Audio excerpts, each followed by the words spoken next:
Hi guys, and welcome to the Euro Car Show. Today I'm driving the brand new Toyota Land Cruiser Prado. This is their new model. It's a facelift. There's been some changes and let me talk to you about some of them. First of all, design-wise, from the front you can see there's been indeed an improvement. I love the new looks when it comes to the front grille, the headlights, everything looks so much better.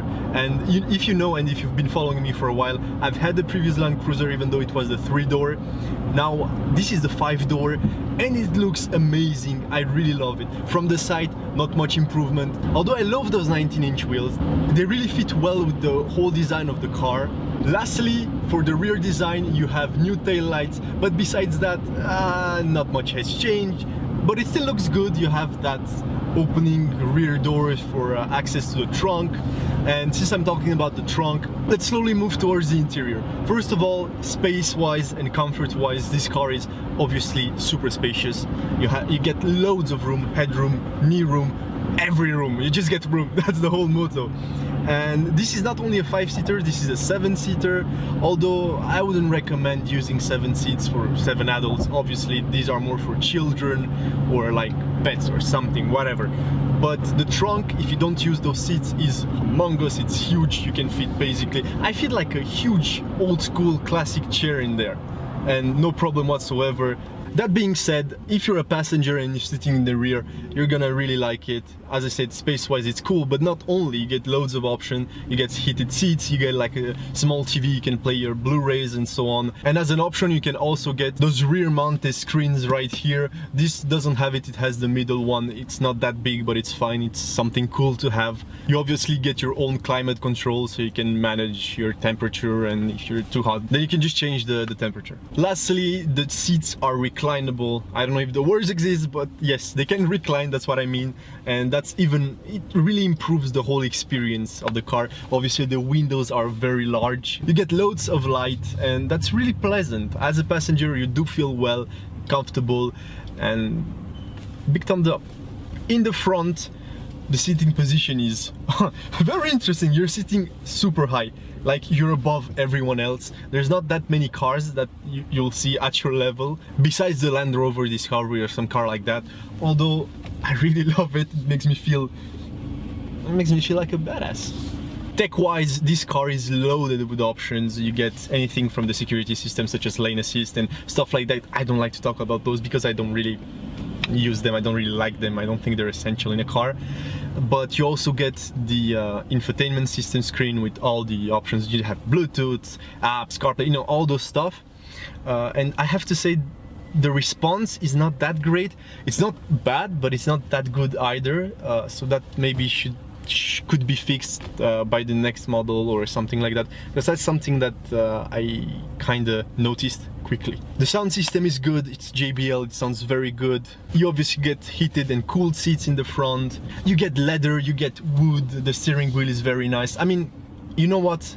Let's move on to something that's really specific to this car, and that's the whole point, because if you're watching this review, you know the Land Cruiser, you'd expect some luxuries and so on, but where this car really shines obviously is at being an incredible off-road vehicle, towing vehicle, and even a city car. I mean, this one with the adjustable suspension, it's like pneumatic, it's really soft when you want it to be, it can be harder if you want it to be. It's great, and this car comes with so many off-road options, locking differentials, low gears, that's not even a question. The 4x4 system is incredible. I've been through some stuff and you're probably seeing some images now, and it's just great. I don't even want to talk too much about that because you'd expect a Land Cruiser to be, well, a Land Cruiser, and this is a Land Cruiser. You obviously can choose from different terrain modes. You have to pick them once you're in low gears. You can raise the car, you can lower the car, and so on and so on and so on. As for the engine, this is still the 2.8 4-cylinder diesel engine. It makes about 177 horsepower and mountains of torque. You have all the torque you need to tow stuff and to go off-road, obviously. And lastly, figure-wise, I want to tell you that the fuel consumption is pretty good, to be honest. When you consider the engine and when you consider the weight of this car and the size of this car, I've averaged let's say 80% city driving and the rest on the highway and stuff like that, and I've been averaging 11 point something, so let's say 11 liters per 100 kilometers, and I've driven the car mostly in dense traffic like right now. So it's like stop, then start, then stop, then start, then stop. So yeah, it's the fuel economy is great. On the highway, what I would get as an average would be somewhere, if you drive like at 120 kilometers an hour, you can get somewhere around 7 to 8 liters per 100 kilometers, which is reasonable for a car this size. And I want to end this video by telling you how it felt to kind of own this car for a week, because it felt great. I'm not gonna lie to you and say, yes, I've taken it so much off-road and all during the whole week and did some crazy stuff. No, I did not. I used it mostly as a regular car, and I was expecting to have some troubles with parking. Honestly, it's super easy to park. With all the system, with the features, the cameras and so on, it becomes easier and easier, even though it's a large car. Once you find a spot that could accommodate you, it's super easy to park it. You need like 30 seconds. But besides that, the whole driving experience, it's big, and I kind of like it. I like my off-roaders and I like my SUVs to be big and imposing and mean, kind of. Even though this is not the meanest car, it's not a sports utility vehicle, it's a utility vehicle, it's an off-road utility vehicle, and it's a great one. So in town it's a great car, on the highway it's a great car, off-road it's a very, very, very good car.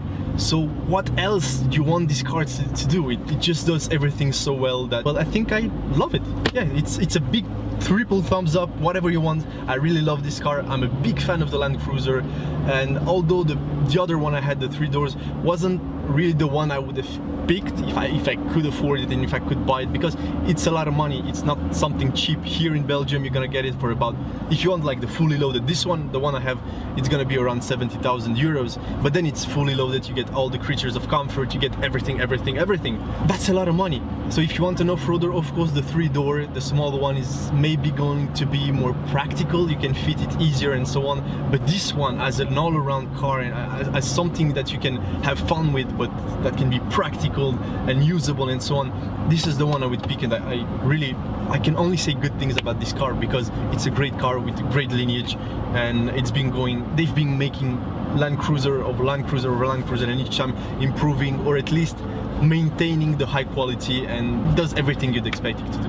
That being said, that's where I want to end this video. I think I've said enough, and probably by now you've realized that I'm in love with this car and I like it very, very much. And if you did like this review and you loved it as much as I love making it and filming every moment with this car, make sure to give it a big thumbs up and maybe share it with your friends. That would be nice. And lastly, please don't forget to subscribe. It helps us get more cars to review, more cars to shoot and have fun and drift around and mess off-road and so on and so on and so on. So just do it. It's free for you and it helps us guys so much you can't even imagine. As for me, I'll see you next time. Bye bye.